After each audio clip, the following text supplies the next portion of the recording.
एक ही बच्चे की फोटो 10-10 कोचिंग सेंटर के बाहर लगी हुई है। क्या एक बच्चा 70 जगह से पढ़ रहा था? जो बच्चा ये कहता था कि मैं देश की सेवा करूंगा, मैं ईमानदार बने रहना चाहता हूँ, वो कल को आईएएस के एग्जाम में सेलेक्ट हो जाता है, वो उसी दिन 50 लाख में बिक जाता है। आपको रिजल्ट फर्जी दिखाया जा रहा है, आपको सपने फर्जी दिखाए जा रहे हैं, आपके इमोशंस खरीदे जा रहे हैं और अपनी जेब भरी जा रही है। मैंने तो यहाँ तक सुना है कि टॉपर्स खरीदे जाते हैं और 1-1 करोड़ रुपए दे देते हैं। ऐसा भी है, 50-50 लाख रुपए दे दिए, गाड़ी गिफ्ट कर दी, मर्सिडीज दे दी। ये कह दो कि बस इस कोचिंग से पढ़ते थे। पटना के खान सर, उनका विवाद अभी आया था, मैंने उनके तमाम वीडियो देखे। मैंने देखा वो हिंदू त्योहारों को मना रहे हैं, राखी पहन रहे हैं, तमाम तरह के और त्यौहार मैंने देखे उनके। आज तक मैंने उनका मुस्लिम का एक भी त्यौहार मनाते नहीं देखा। क्या वो मनाते नहीं होंगे? बट वो सामने नहीं आ रहा। क्यों? क्योंकि अगर एक मुसलमान हिंदुओं के पक्ष वाली बात कर दे या उनकी जैसी चीज़ें फॉलो कर ले तो पूरा हिंदू क्राउड उसके पीछे खड़ा हो जाएगा। ये एक स्ट्रैटेजी है। मैं तो ऑन कैमरा कह रहा हूँ, कुछ दिनों बाद मैं जो है कुछ जो टीचर हैं ऐसे चिट्ठा खोलने वाला हूँ, धोती खोल दूंगा पूरी और ज़मीन न खिसक जाए तो मेरा नाम बदल दीजिएगा शोभित तिवारी।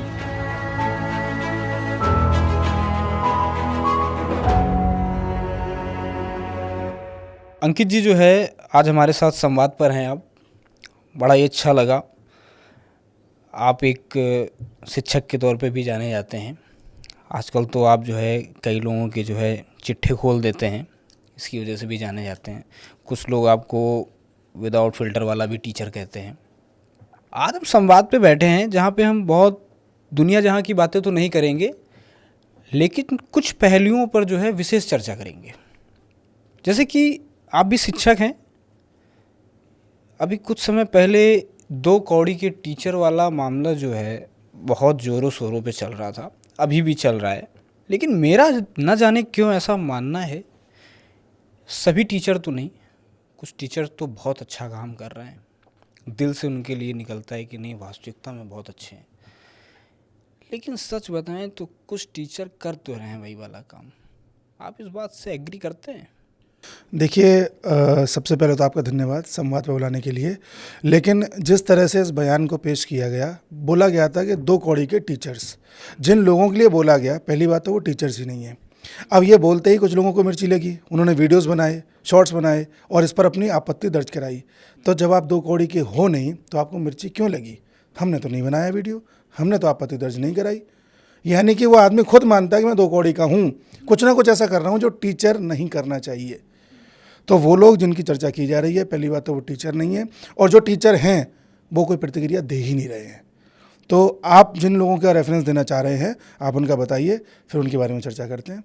नहीं, बहुत ऐसे तो देखिए बहुत से टीचरों ने वीडियोस बनाए हैं जी, लगभग जितने भी टीचर, मुझे लगता है एसएससी के काफ़ी मुद्दे कुछ टीचरों ने उठाए थे, उन लोगों ने भी जमकर वीडियो बनाए हैं। जो रिपोर्टर थी उनके बारे में बहुत कुछ कहा। तो हम बहुत ज़्यादा तो उन लोगों का नाम नहीं लेंगे, लेकिन कुछ तो टीचर हैं जिनका नाम हम नहीं लेना चाहते हैं, लेकिन आपको पता है मैं किन लोगों के बारे में बात कर रहा हूँ। कुछ 2-3-4 चर्चित चेहरे रहे हैं।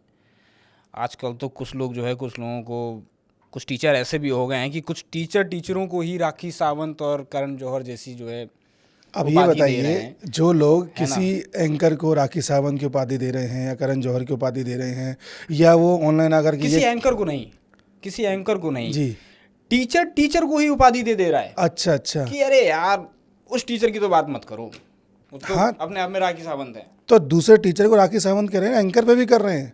यूँ कह रहे हैं कि अपने फॉलोअर से एक बार कह दूंगा तो आपके एंकर की टाइमलाइन में जाकर के लोग ऐसे ऐसे कमेंट कर देंगे, जैसा कि एक कॉमेडियन के शो में होते हैं, अभद्र टिप्पणियां कर देंगे। इस तरह से भी कहा गया है। तो जो इस तरह की कमेंट्री कर रहे हैं, क्या वो टीचर होते हैं? आप सच बताइए। Point number 1। पॉइंट नंबर 2, जो दूसरे को नीचा दिखाने में लगा हुआ है, दूसरों को गिराने में लगा हुआ है। आप एक राखी सावंत की बात कर रहे हैं। बिहार में 2 टीचर आपस में भिड़ गए कथित तौर पर, जिनमें पता चला कि एक के भाई की मृत्यु हो गई, उस पर एफआईआर हो गई थी, वो जेल में रहा। दूसरे टीचर पर एफआईआर तक नहीं हुई, वो आदमी भगवान बन के बैठा हुआ है। क्या वो टीचर है? ऐसे न जाने कितने उदाहरण हैं। ये लोग टीचर नहीं हैं। टीचर वो होता है जिसको देख करके स्टूडेंट को लगे कि मुझे इस जैसा बनना है। टीचर एक आदर्श होता है जिसमें ढूंढने पर भी कमी नहीं मिलती। कमी सब में होती है, ढूंढने पर भी नहीं मिलती। ये टीचर्स नहीं है, ये बिजनेसमैन है। ये बिजनेस चला रहे हैं। वीडियोस में आकर के बच्चों से कहते हैं 30,000 रुपये की नौकरी लग जाएगी सरकारी, 30,000 रुपये की, आइए हमारा कोर्स ले लीजिए, 200 रुपये में, 300 रुपये में ले लीजिए, 500 रुपये में ले लीजिए।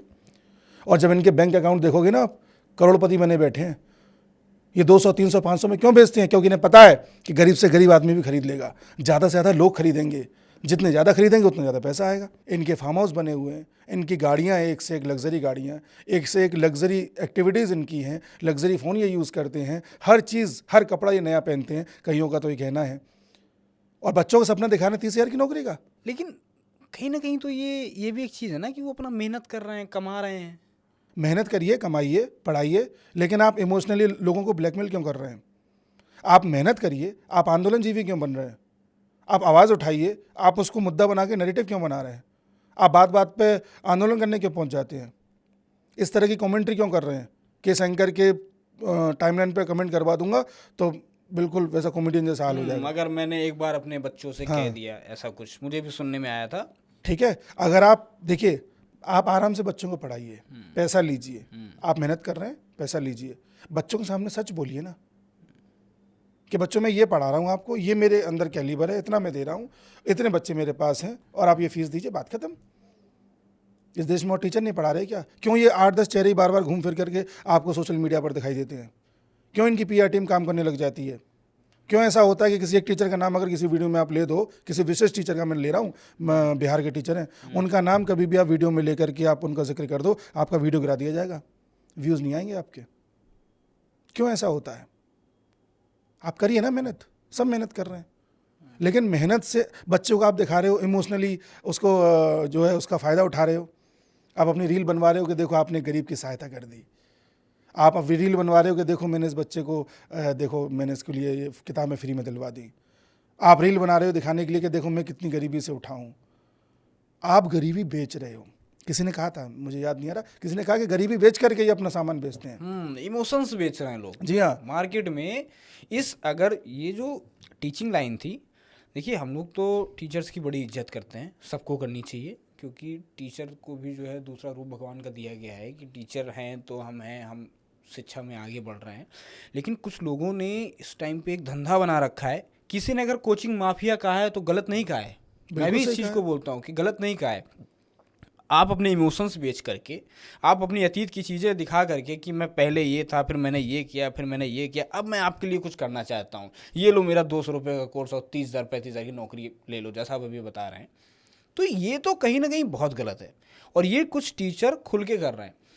अभी मैं आपको बताता हूँ कि कुछ दिन पहले एसएससी के ही 2 टीचर हैं, आपस में लड़े जा रहे थे। कुछ दिन पहले जो है आपने बताया बिहार में जैसा हुआ, सभी को पता है, उसमें तो एक परिवार ने अपना जो एक सदस्य भी खो दिया। तो ये जो चीज़ें हैं ये टीचिंग लाइन में इतनी बड़ी हो गई कि मतलब आदमी को अपनी जान गंवानी पड़ रही है, अपने परिवार के सदस्य को खोने तक की नौबत आ जा रही है। कैसे शिक्षक हैं यार आप? शिक्षक ही तो नहीं है, बिजनेसमैन है। आपका संबोधन ही गलत है। ये शिक्षक नहीं है, इन्हें आप इन्फ्लुएंसर कह लो, इन्हें बिजनेसमैन कह लो, इन्हें इन्फॉर्मेशन प्रोवाइडर कह लो, ये शिक्षक नहीं है। पॉइंट नंबर 1, आज सोशल मीडिया आ गया है, ये आपको डिजिटली दिख रहे हैं तो आप इनको जान पा रहे हो। ये माफियागिरी पिछले 20-30 साल से चल रही है। एक से एक टीचर आपको दिखा दूंगा जो ये कहते थे कि हमने यूपीएससी निकाला हुआ है, बाकायदा अपनी रैंक बताते थे। उनके आप दस्तावेज चेक कर लो, अगर उनके पास निकल आए तो मैं गारंटी लेता हूँ। क्या बात कर रहे हैं? जी हाँ, कई ऐसे टीचर हैं, मैं नाम लेना नहीं चाहूँगा। एक ने तो अपनी कोचिंग खड़ी कर दी, उसकी कई ब्रांचेस बना दी, बड़े फेमस हो गए पूरे देश में, धीमी धीमी आवाज़ में, मध्यम मध्यम आवाज़ में अपने वीडियोस बनवा के पीआर करवाया, बहुत मशहूर हो गए, वैल्यू बढ़ गई। आज बड़ी बात है। जी हाँ, आज कहीं जाते हैं तो पैसा मिलता है, फिल्म इंडस्ट्री में उनके संपर्क बन गए और आज अपना इतना पैसा कमा लिया है, ठीक ठाक अपना व्यवस्था हो गई है, अब अपनी आगे की ज़िंदगी जी रहे हैं। अपनी कोचिंग के कुछ शेयर्स बेच दिए दूसरी कोचिंग को, अपना आता रहेगा ज़िंदगी भर। क्या कभी किसी बच्चे ने पूछा कि सर आप अपना एक बार रिजल्ट तो दिखा दीजिए, या सरकारी दस्तावेज दिखा दो अगर आप थे तो? बहुत बड़ा क्वेश्चन आप खड़ा कर रहे हैं। पहला प्रश्न। दूसरा प्रश्न, सन 2000 से लेकर के 2010 के बीच में जितनी भी दिल्ली में कोचिंग खोली है, एसएससी की, यूपीएससी की, तमाम तरह की वनडे कोचिंग्स खोली हैं, उन कोचिंग्स का इतिहास निकलवाइए। 2010 तक क्या 2015 तक का निकलवाइए कि इन कोचिंग्स में क्या ऐसा होता था कि पैसे लेके भर्ती करवाते थे, ये सॉल्वर बैठाते थे, क्या ऐसा होता था कि नहीं? आप करिए स्टिंग ऑपरेशन, आपको पता चलेगा। कई ऐसी मैडम्स दिल्ली की कोचिंग की बड़ी फेमस हो गई, पूछिए उनकी कोचिंग्स में ऐसा होता था कि नहीं होता था। कई ऐसे सर जो ये कहते थे कि हमारी एसएससी में सरकारी नौकरी लग गई थी, हम छोड़ करके फिर टीचर बने हैं, पूछिए उनसे, अच्छा नौकरी लग गई थी, ठीक है, उनकी जांच पड़ताल करिए, पता चलेगा कि वो लगी थी नो डाउट, किस तरह से लगी थी, इस पर सवाल उठता है। इस पर सवाल उठता है कि ऐसा कैसे हुआ कि धीरे धीरे धीरे धीरे ये लोग एक कोचिंग से 4 टीचर निकले, फिर उन्होंने 4 अलग अलग कोचिंग बना ली, फिर एक ने दूसरे की नष्ट कर दी, फिर अंत में एक तीसरी, ऐसे खोलते खोलते पूरा एक नेटवर्क तैयार हो गया। पहले एक कोचिंग में 5 जने पढ़ाते थे, आज वो 5 अलग अलग कोचिंग लेकर के बैठे हुए हैं। सब अपना अपना चला रहे हैं, सबके पास दौलत है। कोई बच्चे से आकर ये नहीं कहता कि बेटा टेंशन मत लेना, अगर असफल हुआ तो मेरी कोचिंग में आ जाना, मैं तुम्हें 5 लाख रुपये महीने पर जॉब दे दूंगा, ये सरकारी नौकरी की तैयारी क्या कर रहा है, तो अपना एक सब्जेक्ट मजबूत कर ले, मैं तो ये अपनी नौकरी पर रख लूंगा। ये कभी कोई नहीं बोलेगा, क्योंकि ऐसा बोल दिया तो फिर वो 35,000 की नौकरी का सपना क्यों देखेगा। कम्युनिस्ट यही करते हैं। कम्युनिस्ट आपको गरीबी का डर दिखाते हैं, आपकी गरीबी का फ़ायदा उठाते हैं, आपको बोलते हैं आप गरीब हो, आओ आवाज़ उठाओ आपकी गरीबी के खिलाफ, लेकिन आपको गरीब बने देना रहने देते हैं। आपको कभी गरीबी से ऊपर नहीं उठने देते, क्योंकि आप गरीबी से ऊपर उठ गए फिर तो समस्या खत्म हो जाएगी। फिर कम्युनिस्टों का एजेंडा कैसे चलेगा। एजेंडा चलने के लिए आपका गरीब रहना ज़रूरी है और आपको गरीबी का डर दिखा के सड़कों पर लाना ज़रूरी है, और यही माफिया करते हैं। पहले ऑफलाइन में चलता था, अब ऑनलाइन में चल रहा है। एक के बाद एक आएगा, आंसू बहा देगा, एक आएगा कि अरे उनके साथ बहुत गलत हुआ, मैं संवेदनाएं रखता हूँ। अभी बिहार के एक टीचर जो अभी एक्सपोज हुए हैं, उनके खिलाफ कई लोग वीडियो बना रहे हैं, और कई लोग उनके पक्ष वाले तो बहुत कम है, एक के बाद एक खिलाफ बनाने लग गए हैं। जैसे मौका मिला खिलाफ खड़े हो गए, ताकि वो जो बच्चा उनसे टूटेगा वो हम पे आ जाए। बच्चा बेचारा 30,000 की नौकरी करता रह जाएगा, ये फार्म हाउस में अपना मस्त जो है एक गाड़ी खड़ी करके अपना ड्रिंक्स लगा रहे होंगे। आप इन्हें टीचर कह रहे हैं। मैं बताता हूँ टीचर कौन होते हैं। आपने एस.सी. वर्मा सर का नाम सुना होगा, हमने उनकी फिजिक्स की किताब पढ़ी है। उनकी किताब से ही जितना हमारी थोड़ी बहुत जो बुद्धि थी उससे हम सीख पाए और आगे बढ़ पाए। एस.सी. वर्मा सर की हमने कभी शक्ल तक नहीं देखी थी। अब थोड़ा बहुत जब उनको सम्मान मिला, पद्म अवार्ड्स उन्हें मिले, उसके बाद से जब उनकी 1-2 रील देखी, कभी मेट्रो में जा रहे हैं, कभी कहीं पे क्लास ले रहे हैं, तब उनको हम जान पाए। और आज भी एस.सी. वर्मा सर को इस बात से कोई फ़र्क नहीं पड़ता कि कोई किसी को 2 कौड़ी का कह रहा है, कोई किसी की बेइज्जती कर रहा है, कोई किसी को डिफेम कर रहा है। वो ना आकर के हल्ला करते, ना शोर मचाते, ना वीडियो वायरल कराते, ना PR टीम लगाते, yet he is having proper respect in the society. कैसे है उनके पास? मुझे लगता है उनका तो इंस्टा वगैरह भी आप देखिए तो कोई ऐसी बात ही नहीं है जो किसी मुद्दे को लेकर के हो रही है, या गवर्नमेंट के खिलाफ हो रहा है कुछ, या विपक्ष के खिलाफ हो रहा है, या जो प्रोटेस्ट चल रहा है, कुछ भी कहीं पे भी कुछ भी ऐसा चल रहा है, उनको सिर्फ एक चीज़ से ही मतलब है, बच्चों को पढ़ाने से। उनके आप इंस्टा पे देखेंगे जो पोस्ट पड़ा होगा, वीडियो पड़ा होगा, वो या तो किसी IIT का होगा, या तो किसी स्कूल का होगा, या किसी छोटे से बच्चे को पढ़ाते होंगे उसका होगा। मतलब टोटली अगर कोई भी कंटेंट है तो बच्चों से जुड़ा हुआ, सिर्फ और सिर्फ पढ़ाई से जुड़ा हुआ, कोई भी ऐसा वीडियो नहीं, कोई भी ऐसी पॉलिटिक्स नहीं, कुछ नहीं। क्योंकि वो टीचर, बिल्कुल आप सही बात कर रहे हैं, मैं इस बात से बिल्कुल एग्री करता हूँ, क्योंकि वो टीचर है, हकीकत में वो टीचर है। उनके सामने आप जाएंगे ना, या मैं जाऊंगा या कोई भी जाएगा, अपने आप पैर छूने का मन कर जाएगा। बिल्कुल सही बात। और ये जिनकी आप बात कर रहे हैं 2 कौड़ी के जो लोग हैं, इनको सामने आप जाएंगे ना तो एक नेगेटिव ऑरा अपने आप फील होगा आपको। ये होते ही टीचर। लोग डर जाते हैं नाम लेने में, लेकिन मुझे लगता है कि अंकित चौधरी जी में वो बात है कि डरेंगे नहीं। पता नहीं मुझे क्यों ये मैं गुरूर के साथ में कह रहा हूँ, इतनी देर से आपके साथ बैठा हुआ हूँ मैं। कोई ऐसा टीचर है क्या जिसको एक्सपोज करना चाहेंगे? मैं चाह रहा हूँ कि कर दो। बच्चों की, देखिए इस संवाद का मतलब यही है कि बच्चों की आंखें खुलें। मैंने आपको आज यहाँ पर इसीलिए बुलाया है कि बच्चों को तो कुछ ऐसा बताइए जिससे उनकी आंखें खुले। बच्चे अंधे हो रखे हैं। मैं आपको बताता हूँ, अगर मैं आज किसी टीचर के बारे में कुछ बोल दूँ, भले ही सबूत को लेकर के बोलूँ, सारे सबूत रख दूँ सामने में, सारे साक्ष्य रख दूँ, बच्चे नहीं देखते, बच्चे गाली देने लगते हैं, बच्चे उल्टी सीधी बातें लिखते हैं कमेंट में। अंधभक्त हैं, या तो अंधभक्त बच्चे हो गए, या तो PR टीम साहब बहुत मजबूत हो गई है, या तो सैकड़ों हजारों चैनल बने हुए हैं। आज कोई ऐसा टीचर नहीं है जिसके लिए जो है PR टीम काम ना कर रही हो, जिसके जो है सैकड़ों चैनल ना बने हों, खुद का ऑफिस बना है, वहीं से सारी चीज़ें ऑपरेट हो रही हैं। कोई, अरे मैं तो ऐसी चीज़ें देख के बैठा हूँ, शादी बारात का वीडियो है, सब जगह पड़ा है, सर शादी में जा रहे हैं, सर जो है सर यहाँ पहुँचे, सर वहाँ पहुँचे, सर घोड़े बैठ गए, सर ने ये कर दिया वो कर दिया। ये जब वीडियो सेम चैनल पे आ रहे हैं और 100 चैनल पे आ रहे हैं एक साथ में, तो ये PR टीम नहीं तो क्या है? सर कहीं CJP के प्रोटेस्ट में जा रहे हैं, पीछे से पूरी टीम जा रही है। अरे आप टीचर हो ना, अभी आपने कहा ना H.C. वर्मा साहब को देखिए, H.C. वर्मा से बड़े टीचर आप थोड़ी हो गए हो हैं। ऐसा कौन आदमी है जो एस सी वर्मा को आज नहीं जानता है? सॉरी, मैं एस सी वर्मा कह रहा हूँ, एस सी वर्मा जी ऐसे टीचर हैं जिनका सम्मान दिल से निकलता है। मुझे माफ़ करिएगा, मैंने एक दो बार एस सी वर्मा कह दिया। जो सम्मान उनके लिए है आज, वो किसी टीचर के लिए नहीं है।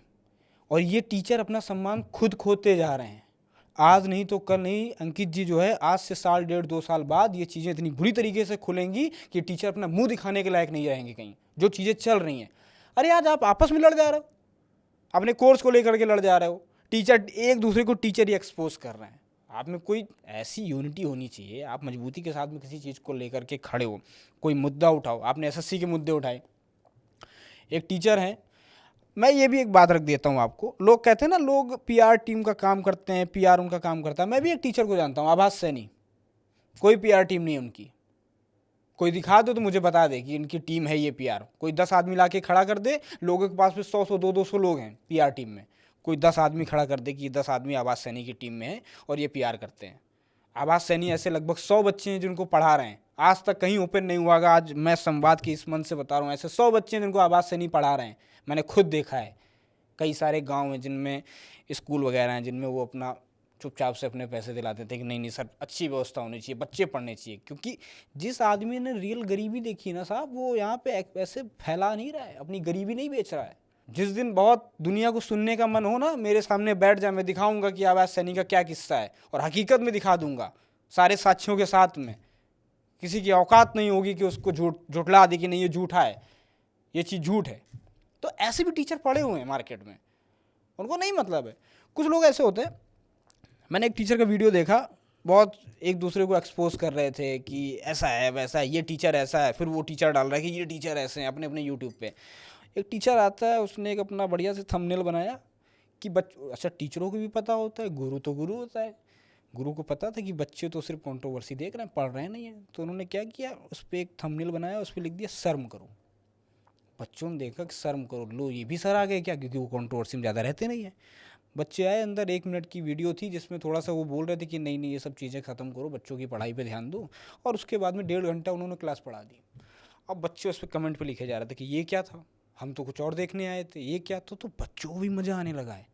मैं चाहूँगा उन बच्चों की आप आंखें खोलो आज, जो बच्चे इस कंट्रोवर्सी में फंस रहे हैं, जो बच्चे झूठ और छलावा में फंस रहे हैं, जिनको टीचरों ने एक जो है एक ऐसा मोह दिखा रखा है कि जो हैं हम ही हैं माई बाप आपके, मेरी ही बात मानो, मैंने जो कह दिया वही अटल सत्य है। आप, मैं चाहता हूँ ऐसा कुछ बताओ आज मुझे, जो बच्चों की आंखें खुलें इस चैनल के माध्यम से। सर देखिए, सबसे पहले तो मैं यही कहता हूँ बच्चों से कि आप किसी पर भी विश्वास करें तो पहले तो पूरी जांच पड़ताल कर लें, पहली बात। दूसरी बात, इमोशंस में बहना बंद कर दें। चाहे वो टीचर हो, नेता हो, एक्टर हो, कोई हो, सब इमोशन बेच करके धंधा कर रहे हैं, प्योरली धंधा चल रहा है। आपको ये बात समझ में नहीं आती कि कोई आदमी आकर के कह रहा है कि हमारा 500 रुपये का कोर्स ले लो, ये 30,000 की 40,000 की नौकरी लग जाएगी, सरकारी नौकरी करोगे तुम। अबे तो तुमने क्यों नहीं करी, तुम क्यों नहीं कर रहे? किसी बच्चे से ये क्यों नहीं कहते कि तुम कोई टेंशन मत लेना, एक सब्जेक्ट मजबूत कर लो, मेरे यहाँ आकर के पढ़ा लेना, मैं तुमको 5 लाख रुपये 2 लाख रुपये महीने दूंगा। क्या सरकारी नौकरी की तैयारी कर रहे हो? क्यों नहीं कह पाते तुम? तीसरी बात, इन टीचर्स को जिनको आप भगवान मान लेते हो, मैं बार बार टीचर बोल रहा हूँ, टीचर मैं नहीं कहना चाहता हूँ पर संबोधन के लिए कहना पड़ रहा है, जिनको आप भगवान मान रहे हो, क्यों ऐसा होता है बात बात पर नेतागिरी करने चले जाती हैं ये? चलो एसएससी की आवाज़ आपकी उठा ली उन्होंने, मुद्दा उठाने का तरीका होता है ना, टीचर भी उसी तरह से उठा रहा है, नेता भी उसी तरह से उठा रहा है, प्रोटेस्टर भी उसी तरह, हर कोई अगर एक ही तरीके से आवाज़ उठाएगा तो फिर टीचर कहाँ रहा? टीचर का अपना एक पढ़ा लिखा होने वाला शालीन तरीका होता है, उस तरह से आवाज़ उठाए, पत्र लिखे कि साहब हमने ये प्रधानमंत्री जी को पत्र लिखा है, देखते हैं क्या होता है। वो ड्रामा करते हैं, रील बनाते हैं, चीखते हैं, चिल्लाते हैं, क्योंकि उन्हें पता है कि ऐसा करने से रील वायरल होगी। उन्हें पता है कि ऐसा करने से ज़्यादा से ज़्यादा बच्चों तक हम पहुँचेंगे, हमारे कोर्स बिकेंगे, और आपको 30,000 की नौकरी का लालच दिखा करके खुद करोड़ों कमा लेते हैं। इस बात को आप जानिए, इनमें से कोई ऐसा नहीं है जो नॉर्मल लाइफ जीता हो, सब लग्जरी लाइफ जीते हैं। कहीं रुकते हैं तो 5 स्टार होटल में रुकते हैं, और कुछ बुरा नहीं है इसमें, कुछ बुरा नहीं है। लेकिन आप इमोशन बेच के ये सब कर रहे हो। आप पिक्चर पूरी दिखाओ, आधी पिक्चर दिखा करके आप सब मत करो। आपने कहा था भी कि मैं किसी का नाम ले सकता हूँ, अब मैं नाम ले रहा हूँ। मैं उनसे कभी मिला नहीं हूँ, ना मैं उनकी निजी ज़िंदगी को ज़्यादा जानता, पर जो देखा है वो बोल रहा हूँ।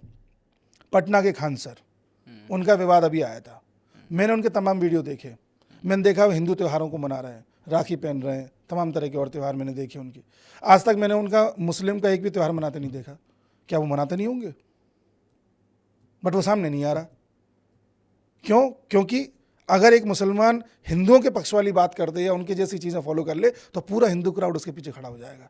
ये एक स्ट्रैटेजी है, पहला पॉइंट। दूसरा पॉइंट, उनके मैंने कई क्लासेस देखी हैं, ये तो मैंने अनुभव किया है, कई अलग अलग सब्जेक्ट्स की क्लासेस देखी हैं। इतनी गलती करते हैं, इतना गलत पढ़ाते हैं कि आप गिनते रह जाओगे, आपको लगेगा अरे छोड़ो यार, ये बहुत फैक्चुअली गलत क्या है। बात कर रहे हैं, जी। गलत पढ़ाते हैं? हाँ, कई फैक्ट गलत बताएं, कई कॉन्सेप्ट गलत बताएं। इंडिया की फॉरेन पॉलिसी पे आप चर्चा कर रहे हो यार। इंडिया की फॉरेन पॉलिसी आप डिसाइड करो कैसी होनी चाहिए, कैसे नहीं होनी चाहिए। कह रहे भारत का पड़ोसियों से बन नहीं रहा है बिल्कुल भी। वो मालदीव के साथ कुछ चल रहा था, मालदीव के राष्ट्रपति चाइना चले गए थे, उस बात को लेकर के मालदीव में भी इशू था।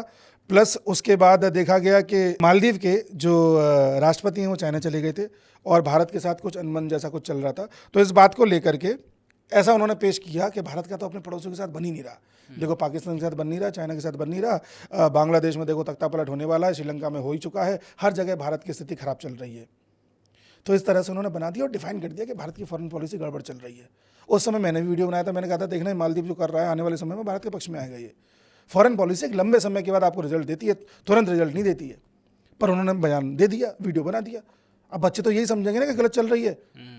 वो तो अच्छा है कि बच्चे आंदोलित नहीं हुए, क्या पता आंदोलित हो जाए, सरकार के खिलाफ खड़े हो जाएं। जो सरकार सोच रही थी कि हम ऐसे ऐसे स्टेप्स आगे बढ़ाएंगे वो बढ़ा ही ना पाए, अच्छी खासी चलती फॉरेन पॉलिसी को आप खराब करवा दो। तो आप तो प्रभावित करने की क्षमता रखते हो और आप वीडियो बना रहे थे, वो तो अच्छा है कि लोग इतने आक्रोशित नहीं हुए। तो आप गलत थे ना यहाँ पे। पॉलिटी भी आप पढ़ा ले रहे हो, हिस्ट्री भी आप पढ़ा ले रहे हो, IR इंटरनेशनल रिलेशन भी आप पढ़ा ले रहे हो, इकोनॉमिक्स पे भी आप चर्चा कर ले रहे हो। बड़े साहब आप खुदा हो गए हो। फिर आप जो है पैसा इकट्ठा किया, आपने अस्पताल बना दिया। मैंने सुना है कि ऐसा करने से टैक्स बचता है। बच्चा और खुश हो गया, अरे ये तो अस्पताल बनवाए हैं, हमारा आवाज़ उठा रहे हैं, ये सर तो भगवान हैं, फलाने सर देखिए मैथ्स वाले, वो जाके हमारे लिए आंदोलन कर रहे हैं। किसी के लिए कोई नहीं कर रहा साहब। मैं इस जगत का आदमी हूँ इसलिए बोल रहा हूँ, और मैं अपने आप को टीचर कभी नहीं बोलता। मैं जिस क्लास में जाके सब्जेक्ट डिस्कस किया हूँ, किसी से भी जाके पूछ लो, मेरे कई वीडियो पढ़े, किसी में भी देख लो, मैंने आज तक अपने आप को टीचर नहीं बोला। मैं हमेशा कहता हूँ कि मैं एक व्यक्ति हूँ, भाई मान लो, मैं बच्चों के बीच में जाके कोई सब्जेक्ट जाके डिस्कस करता हूँ, और मैं इस इंडस्ट्री का आदमी इसलिए कह रहा हूँ। कुछ टीचर तो ये भी दावा करते हैं कि मैंने बच्चों के लिए जो है कोर्ट में करोड़ों रुपए खर्च कर दिए, देखो देखो नालायकों, देखो मैंने तुम्हारे लिए क्या किया है, और तुम बताते हो कि मैंने नहीं किया कुछ। चलो कर दिए होंगे, मान करोड़ों लिया। रुपए मैंने खर्च किया है, मैं कहता हूँ कर दिए बच्चों को होंगे। एग्जाम दिलाया है, मैंने री एग्जाम कराया है, बहुत कुछ आता है। तो भाई 5 करोड़ खर्च करके अगर आप 50 करोड़ कमा पा रहे हो तो उसे बिजनेस कहोगे या फिर चिंता कहोगे? बताइए आप। लो मैं कर दूंगा खर्च, मुझे दे दो 5 करोड़, 5 करोड़ आप मुझे दे दो, मैं ऐसा खर्च करूंगा कि मेरे पास 50 करोड़ होंगे, गारंटी है। अरे आप मुझे 5 करोड़ दे दो और इंडिया के एक से एक पॉडकास्ट में मुझे देख लेना, और बोलो एक से एक बड़े मंच पे मेरे को रिपीटली देख लेना। नहीं, वो भी दिखाते थे ना कि हम तो देखो ये हमारे पास स्लिप है, कैसे स्लिप है? कि मैंने खर्चा किया है इतना पैसा, मैंने इतना इतना वकीलों को दिया है, इतना पैसा तो इधर दे दिया होगा, हम नहीं कह रहे कि झूठ बोल रहे हैं, वो कह तो रहा हूँ 1 करोड़ दे दिया होगा, 2 करोड़, 3 करोड़, 5 करोड़ दे दिया, 10 करोड़ दे दिया हो, तो आपको ये तो दिखा दी कितना खर्च किया है, ये भी तो दिखाएं कि आया कितना था उसके बाद कोर्स बेच के। ऐसे तो नेता बनते हैं। हम आंदोलन कर रहे हैं, अन्ना के आंदोलन में खड़े हुए हैं, भ्रष्टाचार के खिलाफ आवाज़ उठा रहे हैं, इस देश में लोकपाल होना चाहिए, हम सब अरे ये तो बहुत अच्छा आदमी है, बन गई पॉलिटिकल पार्टी, हो गया कैरियर लॉन्च। आज बताइए क्या कमी है? हम कॉकरोच जनता पार्टी हैं, हम आंदोलन करेंगे, हम बच्चों के नीट के लिए आवाज़ उठाएंगे। उठा ली नीट की आवाज़, आप देख लो।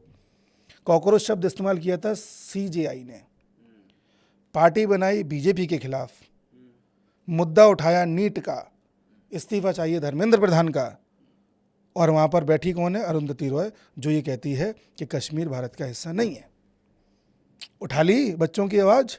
मैं तो कब से कह रहा था, मुझे गाली पड़ रही थी, मैंने कहा मैं अपनी आवाज़, अपनी बात से हिलूंगा नहीं। आज आपके सामने पूरा तथ्य रखा है, अरुंधति रॉय बैठी है, गूगल पर सर्च कर लो, मिल जाएगा। मैं कोई हवा में बात नहीं कर रहा।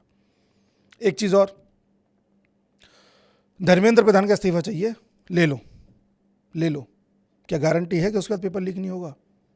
समस्या धर्मेंद्र प्रधान में है या कहीं सिस्टम में है या किसी कोचिंग माफिया में है? पहले समस्या तो आइडेंटिफाई करो। धर्मेंद्र प्रधान से पहले रमेश पोखरियाल शिक्षा मंत्री थे, तब भी शिकायतें आई थी ऐसी, उनसे पहले प्रकाश जावड़ेकर थे, तब भी शिकायतें आई थी, नीट के पेपर को लेकर के आई थी। उससे पहले स्मृति ईरानी थी, तब भी आई थी। उनसे पहले कांग्रेस सरकार थी, तब तो आए दिन पेपर लीक जैसा था। हमें उसका AIEEE का पेपर देने गए थे, हमारा पेपर आउट हो गया था, फिर कैंसिल कर दिया गया, फिर बाद में कराया गया था। हमने कोई आक्रोश इस पर जाहिर नहीं किया था, क्योंकि हमें मालूम था कि तो नॉर्मल चीज़ें होता रहता है। आज उस एक चीज़ को पकड़ के आपने आंदोलन कर दिया, क्योंकि आपको अपना एजेंडा चलाना था। और धर्मेंद्र प्रधान आपको हटाना है, क्योंकि वो आपके NCERTs में बदलाव कर रहे हैं, और आपका पूरा इतिहास जो वामपंथियों ने तैयार किया था वो अब वैनिश कर दिया जाएगा और सच्चाई सामने आ जाएगी। तो आपको लग रहा है कहीं आपका इकोसिस्टम ध्वस्त ना हो जाए, तो आप कैसे भी करके अब जो है इस आदमी को हटाओ यार। ये आदमी कुछ ज़्यादा ही बदलाव कर रहा है एजुकेशन सिस्टम में। अंकित जी, मैं यहाँ पे थोड़ा सा ज़रूर आपको वो करूँगा, आपकी बात काटूँगा। यार एग्ज़ाम पेपर लीक तो बहुत हुए हैं, बिल्कुल हुआ है, डिस्टर्बेंस तो बहुत हुआ है। बिल्कुल हुआ है। बच्चों के साथ गलत हुआ है, बच्चों के साथ धोखा हुआ है। जिन नीट के बच्चों ने तैयारी करी थी, पेपर दे के आए थे, जिनका अच्छा गया था या जिनका बेकार गया था, उन सब के साथ धोखा हुआ है। कई लोगों की जान गई, दुखद है, नहीं होना चाहिए था। और ये शर्म की बात है सरकार के लिए कि एक पेपर नहीं करा पा रही हो ढंग से। बट समस्या कहाँ है? समस्या पे बात करो ना। मैं 2 घंटे बात करने को तैयार हूँ और सरकार को गलियाने को तैयार हूँ, बैठा हुआ हूँ। पर आप समस्या से ध्यान भटका करके कहीं और कुछ करना चाह रहे हो, वो नहीं होगा। कहाँ समस्या है? देखिए साहब, समस्या सबसे पहले तो पेपर जो लीक हो रहे हैं उनका पैटर्न देखिए। जनरली वो पेपर लीक हो रहे हैं जो वनडे एग्जाम्स होते हैं, जिनमें एक ही पेपर होता है, उसको पास करने से आपका भविष्य तय हो जाता है।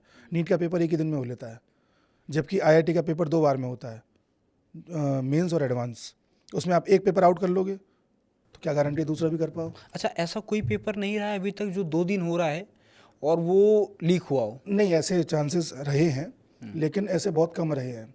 SSC का पेपर भी उसी का एक उदाहरण है जो बड़े विवादों में रहता है। बट वहाँ पे समस्या एक IT की जो समस्या आ गई है, अलग अलग कंपनीज को टेंडर दे दिया जाता है, पता चला कंप्यूटर से ही आउट हो गया, तो वो एक बड़े स्केल पर चलता है, वो उसका एक उदाहरण है। बट आज तक कभी ऐसा नहीं हुआ कि UPSC का आउट हुआ हो। मुझे एक अंदर खाने से एक चीज़ पता चली थी कि जैसे जो रिटन वाला एग्ज़ाम है, अब उस पे जो ये माफिया थे जो पेपर लीक करा देते थे या पैसे लेके किसी का करा दिया, अभी हाल फिलहाल की खबर है 10-15 दिन पहले की, वो कह रहे हैं कि सर अब लिखित वाली परीक्षा में तो नहीं होगा, लेकिन कंप्यूटर वाला अगर पेपर है तो बताइएगा। ये बड़ी अंदर की एक चीज़ आई निकल के, और आपने इतना मुद्दा छेड़ा तो मुझे याद भी आ गया, इसलिए मैंने बात कर दी। हाल फिलहाल की बात है कि सर अगर लिखित वाली है तो उस पर तो कुछ नहीं कर सकते, लेकिन अगर कुछ कंप्यूटराइज वाला है तो बताइएगा, है जुगाड़। तो ये क्या खेल है? यही तो खेल है, कंप्यूटराइज्ड हो या फिर ऑब्जेक्टिव हो, इनकी जुगाड़ रहती है। ऑब्जेक्टिव हो, वनडे एग्जाम हो, इनकी जुगाड़ रहती है। आप, मैं तो कह रहा हूँ, आप सेंट्रल का पेपर छोड़ दो, स्टेट में देख लो, PCS का पेपर आउट नहीं होता। यदा कदा कभी हुआ है या कभी पैसे देके भर्ती हुई है हमारे उत्तर प्रदेश में, तो वो भी केसेस रहे हैं, पर वो इक्का दुक्का केस है। लेकिन नीट वाला तो, अब तो नीट वाला तो रिटर्न में ही हो रहा है, ऑफलाइन ही हो रहा है, वो तो ऑनलाइन हो नहीं रहा है। अब तो उसको ऑनलाइन बनाने की तैयारी चल रही है। लेकिन अभी आप देखो ना, ये जो मेरे पास उड़ती उड़ती एक चीज़ आई है, पर है तो वनडे ना, कर सकते हैं ना उसमें आउट, हुआ भी वैसे ही था। अच्छा, इसमें पास वही व्यक्ति होगा, फायदा उसी को होगा जो थोड़ी बहुत तैयारी किया होगा। बिल्कुल ही डम होगा तो कर ही नहीं पाएगा। जो थोड़ी बहुत तैयारी की है, जैसे आइडिया है, उसको धक्का मार के पार किया जा सकता है। जैसा कि इस बार था कि मॉक टेस्ट जो बच्चे लगा रहे थे पहले, उसके ज़्यादातर सवाल थे जो पेपर में पाए गए थे, तो बाद में पता किया गया कि भाई पेपर पहले ही आउट था, वो मॉक टेस्ट बना के बेचा जा रहा था। देखो, या तो ऑब्जेक्टिव होगा या वनडे वाली बात होगी। उसमें कोई पेपर आप 2 चरणों में या 3 चरणों में करा रहे हो और उसमें अगर एक रिटन वाला फेज है, तो 99.9% चांस आउट नहीं होगा। अगर जैसे एक लाइन में मैं आपसे पूछना चाहूँ कि सरकार को आप क्या एडवाइस दोगे? सरकार के पास एडवाइस देने वाले बहुत लोग बैठे हुए हैं, लेकिन मुझे लगता है अगर बैठे हुए हैं तो कैसे इतनी गलतियाँ हो रही हैं? गलतियाँ हो रही हैं। देखो, ब्यूरोक्रेसी में भी लूप होल्स हैं। पेपर कहीं ना कहीं बनता है, वहाँ लूप होल हो सकता है, फिर छपने जाता है, वहाँ लूप होल हो सकता है, फिर वितरण में जाता है, वहाँ लूप होल हो सकता है। तो पहले तो इन तीनों जगहों पर सरकार को सख्ती करनी चाहिए। किसी को ये ना पता हो कि पेपर इनमें से आखिर में कौन सा तय किया जाएगा। दूसरा लूप होल जो है वो है बड़े बड़े माफियाज, कोचिंग माफियाज। ठीक है जी, कोचिंग माफिया जो बहुत पकड़ बना चुके हैं, जिनकी ऊपर तक पकड़ है, जिनकी अच्छी खासी किसी स्टेट में पकड़ है, स्टेट में विशेष तौर से मैं बात करूं, तो वो लोग, ये खुलेआम चलता है। पहले तो बहुत चलता था, अब तो मुझे इतना स्टेट का अनुभव नहीं है, कि खुलेआम ये होता था कि भाई सॉल्वर बैठा देंगे। अब सॉल्वर की जगह पता चला कि बहुत ज़्यादा सख्ती कर दी गई है, अब नहीं कर पा रहे हैं, बट हो सकता है कहीं हो रहा हो। तो कोचिंग माफियाज पर आप बड़ी एक्शन लीजिए। और अगली बात यह है कि जब तक आप कोई बहुत अच्छा सिस्टम नहीं बना पा रहे, बिल्कुल पारदर्शी, आप बिल्कुल क्लियर कट हो कि किसी जगह लूपहोल नहीं होगा, जब तक ये नहीं कर पा रहे तब तक कोशिश करो कि पेपर 2 चरणों में आप लो। जैसे नीट है 2 चरणों में ले लो, कहीं 2 वाला है तो 3 में ले लो। बच्चा एक के बजाय 2 बार आने को तैयार है, पर बच्चा ये नहीं चाहता कि यार मैं पास हो रहा था उसमें वो कैंसिल हो गया। मुझे ऐसा लगता है, मेरी छोटी समझ ये कहती है, हो सकता है अधिकारियों के पास और अच्छे सुझाव हों। हाँ, मतलब ये है कि चांसेस हैं कि ना हो, क्योंकि लगभग जो 2 दिन एग्ज़ाम हो रहे हैं, 2-2 बार में हो रहे हैं, उनमें चांसेस बहुत कम बनते हैं कि पेपर लीक हो रहा हो, और कम हो रहा है तो इसको सरकार जो है अप्लाई करा सकती है। और जो आरोपी पकड़े जा रहे हैं उन पे एक कड़ी कार्रवाई होनी चाहिए। कड़ी का मतलब ये नहीं कि 7 साल की सज़ा आपने 50 साल की कर दी, या जुर्माना 25,000 से आपने 50 लाख कर दिया। ये कड़ी सज़ा नहीं होती। कड़ी सज़ा का मतलब सज़ा दिखनी चाहिए। एक जरा सा आदमी कहीं इन्वॉल्व भी है ना, कहीं भी उसे पार्सल करने में भी इन्वॉल्व कहीं रहा है, तो सज़ा ऐसी हो कि उसके घर पे बुलडोजर चले, उसके पूरे परिवार में से कोई आदमी कोई परीक्षा में शामिल ना हो पाए, उसे सरकार की कोई स्कीम ना मिले, उसके पूरे परिवार को ना मिले, और स्थिति ऐसी कर दो कि वो आदमी मतलब जेल में भी ना जाए, बाहर भी रहे तो तड़पे ज़िंदगी भर कि उसने कर क्या दिया। और ये जो टेम्परेरी तौर पर मैं देखता हूँ, किसी कोचिंग को सील कर दिया, कोई पकड़ा गया तो किसी में ये पाया गया कि अग्नि की कोई दिक्कत थी कि भाई सेफ्टी मेजर्स नहीं लिए गए थे, उसे सील कर दिया। सील वील से कुछ नहीं होता, गिराओ, ख़त्म करो, इस कोचिंग का अस्तित्व ख़त्म कर दो कि आज से ये ABC कोचिंग एग्जिस्ट नहीं करती। जहाँ दिख गई वहाँ फिर उन पर कार्रवाई हो जाएगी जिन्होंने इसको लाइसेंस दोबारा दिया है।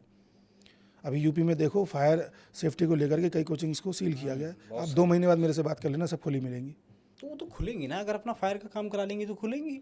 फायर का काम करा लोगे आप, लेकिन अगर नक्शा पास नहीं है आपने फिर भी खुलवा ली तो हर कोचिंग का देखिए, कोई कोचिंग रेजिडेंशियल इलाके में बनी हुई है जहाँ पर कॉमर्शियल काम नहीं हो सकता, वहाँ पर बनी हुई है और चल रही है। अभी बंद कर दी गई ये कह करके कि भाई ये यहाँ पर नहीं होनी चाहिए थी। ठीक है, 2 महीने बाद आप देखना उस चालू मिलेगी आपको। अरे दिल्ली में ऐसी बहुत सी लाइब्रेरियाँ हैं। दिल्ली में कोचिंग के बाद में अगर कुछ बहुत तगड़े चल रहा है तो लाइब्रेरी वाला धंधा है ना। तो लाइब्रेरी ऐसी ऐसी जगह पे बनी हुई है, 7वें 8वें मंजिल पे बनी है, कोई बैकडोर नहीं है, क्योंकि दिल्ली इतना जगह ही नहीं है, वहाँ पे खड़े होने की जगह नहीं है। मकान बना हुआ है, उसमें पता ही नहीं है पीछे किसी और के यहाँ खुल रहा है जाकर के कुछ हो रहा है, कोई बैकडोर नहीं है, कुछ नहीं है।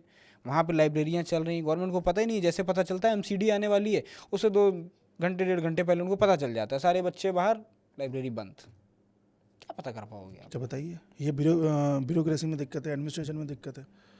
देखिए, किसी एक कोचिंग में आग लग जाना अधिकारियों के लिए मौज की बात है, बिहार में बाढ़ आ जाना अधिकारियों के लिए मज़े की बात है। धंधा बनाने को धंधा बनेगा, उसके बाद तो कई सारी कोचिंग सील करेंगे एकदम से, फिर वो खुलवाने के लिए पैसे देंगे। पैसा ही पैसा है, ये धंधा ऐसा। बच्चा अब भी ना समझे तो मैं सारा उदाहरण क्या दूँ। नहीं, बच्चों का तो यही है यार। देखो, मैं यही कहूँगा, बहुत बड़ा मैं जर्नलिस्ट भी नहीं हूँ, वो छोटा सा जर्नलिस्ट हूँ, लेकिन इतने टाइम में ये सारी चीज़ें समझ गया हूँ।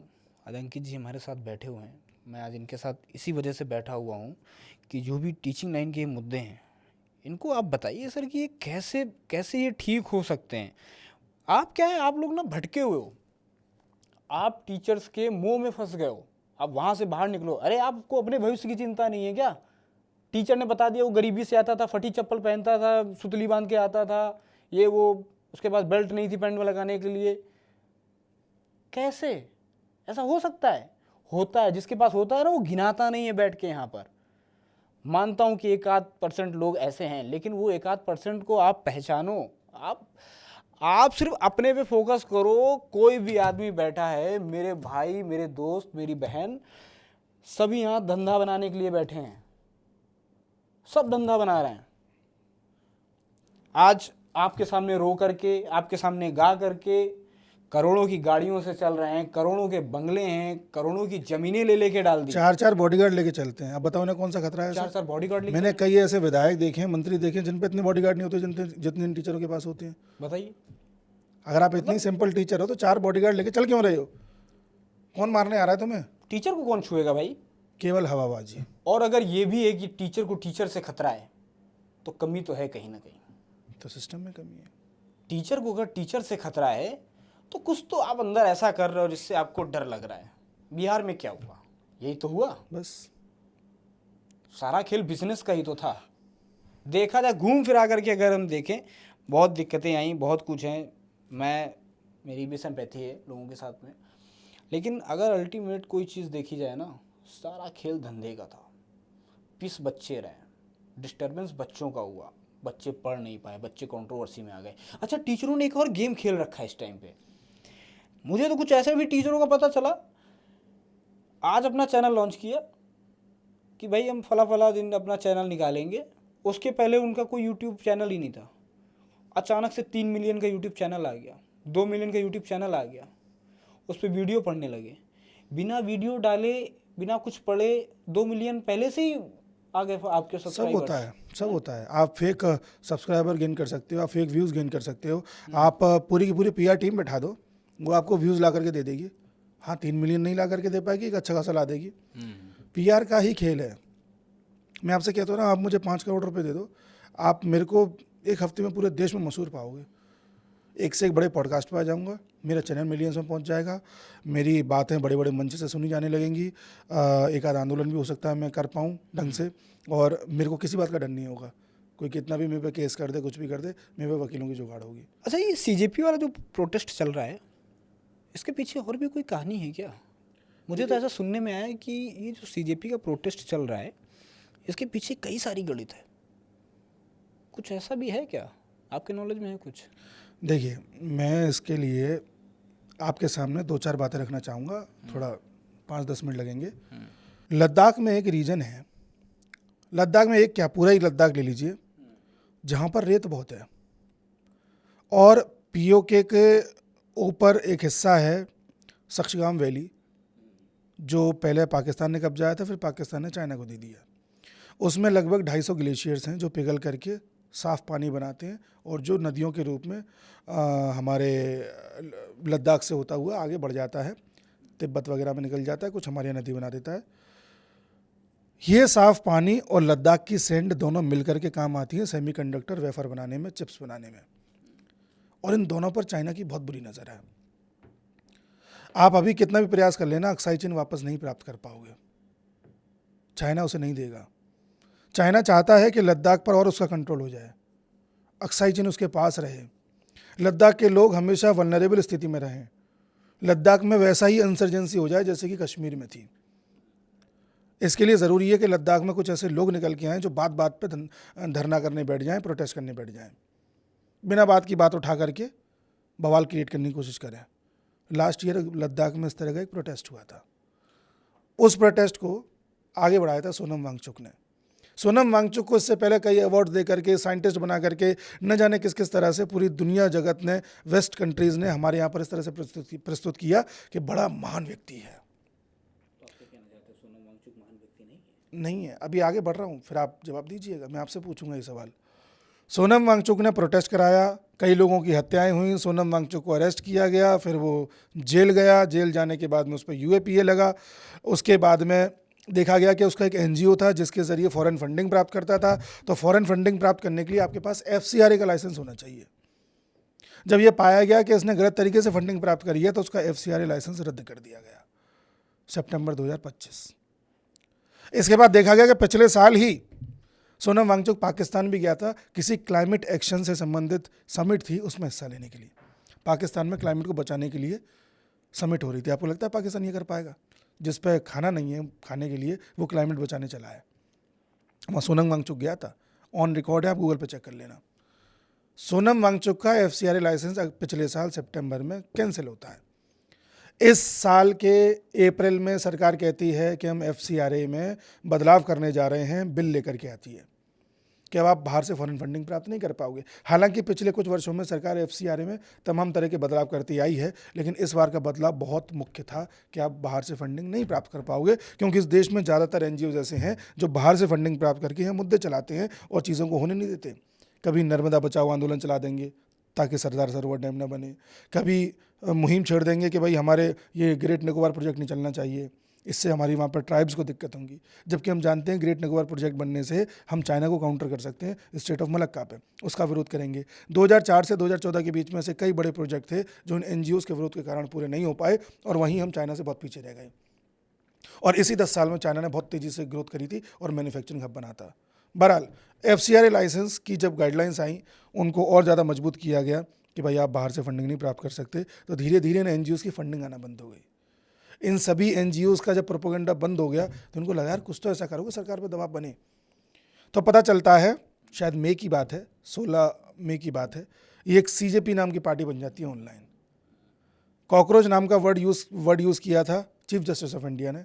पार्टी बनती है BJP के विरुद्ध, सब ऑनलाइन होता है, सारे लोग आम आदमी पार्टी के थे, ठीक है, आम आदमी पार्टी भी इन्वॉल्व है इसमें। उसके बाद 23 मई को मार्को रूबियो भारत आता है, जो कि अमेरिका का सेक्रेटरी ऑफ स्टेट है, यानी कि फॉरेन मिनिस्टर। वो भारत आकर के दिल्ली में सीधे लैंड नहीं करता, वो कोलकाता जाता है और वहाँ पर क्रिश्चियन मिशनरी से मिलता है, जहाँ पर मदर टेरेसा काम करती थी। मदर टेरेसा ने बड़े स्तर पर रह करके यहाँ पर लोगों को क्रिश्चियनिटी में कन्वर्ट किया है।